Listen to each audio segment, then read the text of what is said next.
Nous voici aujourd'hui réunis, comme vous le voyez, dans un des sites les plus remarquables de Rezé, le château de la Classerie. Cette folie du XVIIIe siècle bien connue des Rezéens démarre une nouvelle vie, celle d'un pôle associatif. C'est parti. Après le départ des éducateurs de la Classerie, il fallait trouver une destination. Donc nous allons accueillir ici l'association Arpège qui accueille les jeunes pour le loisir des enfants de la ville de Rezé. Et puis une vingtaine d'associations, dont les plus importantes l'Amicale laïque de la Houssaye et puis l'association du quartier de la Houssaye. L'occasion d'une belle fête pour présenter ce nouveau lieu d'accueil et rassembler des riverains heureux de découvrir enfin cette belle demeure et son jardin. On le connaissait, oui, vaguement en passant devant, quoi, mais c'est vrai qu'on ne savait pas ce qu'il y avait dedans, on ne savait pas comment c'était fait. Et c'est joli, ouais, c'est une belle demeure, quoi. Heureusement qu'il la conserve en fait.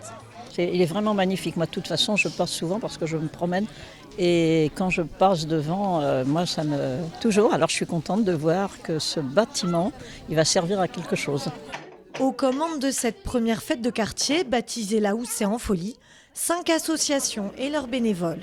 Eux aussi réalisent la chance de disposer d'un tel espace.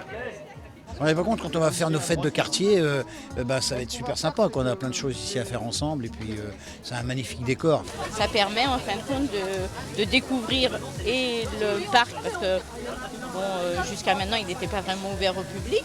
Et puis de voir en fin de compte toute la population qui est dans ce quartier et qui fait vivre ce quartier. C'est très très intéressant. Un moment de convivialité qui pourrait bien devenir un rendez-vous incontournable. La fête d'aujourd'hui, on espère qu'elle va en créer de nouvelles, d'autres, et que ça va apporter un dynamisme au niveau du quartier, et voire au-delà, parce que ce n'est pas non plus réservé qu'au quartier. Un an après le départ des derniers locataires, c'est donc avec succès que le château de la Classerie reprend du service. Et cette folie, joyau du patrimoine rezéen, semble avoir un bel avenir devant elle.